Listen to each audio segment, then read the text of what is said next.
It began in 2011 after a painful breakup. The rumblings of change had been stirring for years before, but, like many, I ignored it. I didn't want to change, the thought of it nauseated me. I did everything I could to keep it together. But after my divorce, I found myself unable to continue. I thought all that was needed was to end my relationship and start over. And, trust me, I really tried. After I settled the divorce, I got a cute apartment closer to work with new dishes, a new cat, and a view of the lake. I thought all was well, but it wasn't. First the headaches, then the body pain, then copious amounts of alcohol, sleeping pills, antidepressants, and then suddenly I was unable to move at all. There was nothing I could do to stop it or make it go away. Everything in me just collapsed. I was like a freight train up in smoke after crashing into a wall. I had no choice but to put my life on hold and face the terror that was slowly approaching. I took 6 months off work, a luxury many do not have access to. I'm grateful for that time and not sure what I would have done without it. The most poignant memory I have was lying in my bed at 3 a.m. It was another sleepless night of physical and emotional pain. I was watching the light beams from the cars outside creep upward on my wall, bending at the corners, then sliding across the ceiling and fading out of sight. I thought to myself, I want to disappear, just like those light beams. If there ever was a moment that describes a person before a suicide, this was it. The pain was unbearable. No matter what solution I entertained, I couldn't find any part of me that was able to go back to my life as it was. Then I heard a voice in me that said, "You need to leave." What do you mean? Where am I going to go? I argued with it. Pure confusion ensued. Great. I thought, now I'm really losing it. But something in that message was comforting to me. So I lay there contemplating, trying to listen to myself. You need to go and leave everything behind, my inner voice said. This life doesn't belong to you. The realization hit me. I had spent years building a life that had nothing to do with who I really was. Boom, and came another realization, I don't even know who I am. I said this out loud to myself, to the dark walls with the car lights coming and going. Then I collapsed into uncontrollable tears. And in that dark moment, I said to myself, just go, and you'll figure it out. I raged against the whys and hows. The more I pushed myself to understand, the worse I felt. In the end, I followed that voice because I had nothing else to lose. It was either disappear forever or disappear just for a little while. Within a month, I quit my job, sold my belongings, found homes for my animals, put some things in storage, and went to a quiet, rural village in Mexico. I burned my life down and set out on a path that had no certainty, no promises, and no structure whatsoever. There's a lot that happened in the years that followed. I spent 6 winters in that rural Mexican village. I'd go back and forth between Canada and Mexico. Being close to the ocean and immersed in nature was the most potent healer for me. When you take a leap as I did, you're bound to meet new people and experience new things that really open your world. I met new friends who had gone through similar situations as me. I found plant medicine and energy healers that helped me get to the roots of my breakdown. I learned a ton of new skills that flowed naturally with my talents. I spent months alone in a grass roof hut just staring at the ceiling, watching a line of ants that would come at the same time every day.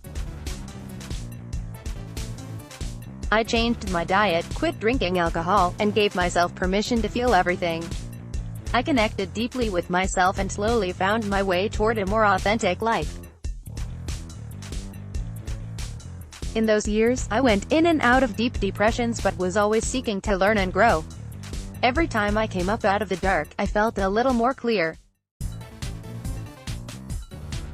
Bit by bit, I released old patterns and energy and put myself back together in a whole new way. Recently, I've felt a new chapter opening. The beginnings were subtle, a little peek of green through the mud. A sprout of something that is ready to grow and give back to the world. Here's what I know now: my breakdown was a dissolution of everything fake in me. It fell apart and dissolved like compost in the dirt.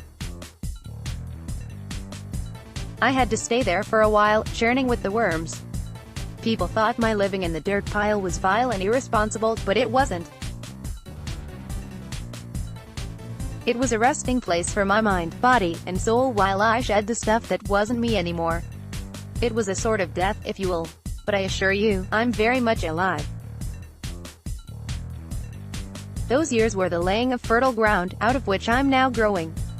But this time, the growth is stable, authentic, and more resilient. Here's another thing I know is true: that inner voice was real, and it was exactly right. At the time, my mind made up a lot of judgments about it. I thought the advice to leave and dismantle my life was crazy, and the opposite of what I was supposed to do. But I had a light in me that knew I needed to follow it. I'm thankful that I listened, and I shudder to think what would have become of me had I not. We're so afraid of breaking down because we think we might not make it. And I'm not going to lie, some of us don't make it. But then again, none of us are getting out of here alive anyway. This is not to say you should break down. There are no shoulds, all we have is our inner voice, which is our higher self, and the decision to follow it or not. I think everyone has a voice that guides them. But we may not know how to hear it. Some of us may need to dissolve our lives while others need to stay put and keep it together.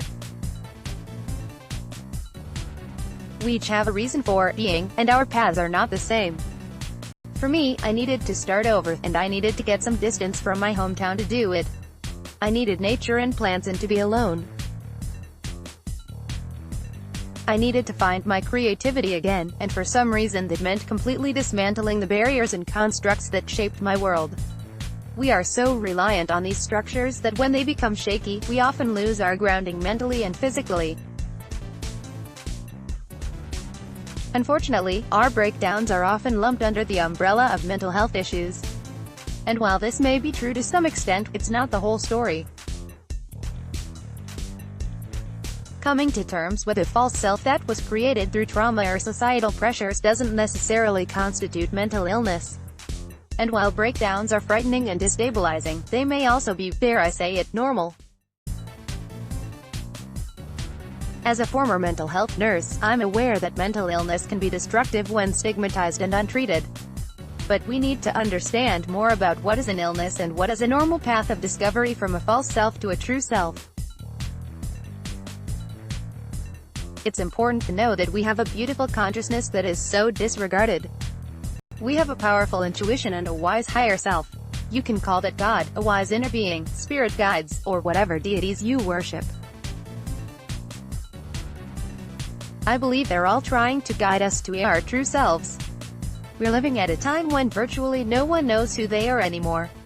We're slowly waking up to that fact, and it hurts. Transformation is an ugly process, but it's worth it if you can make the journey. For anyone who's sat in the fertile ground of their breakdown and made it out, I extend a deep bow to your courage. If you feel a breakdown coming, but life won't allow it, don't worry. You may be exactly where you need to be.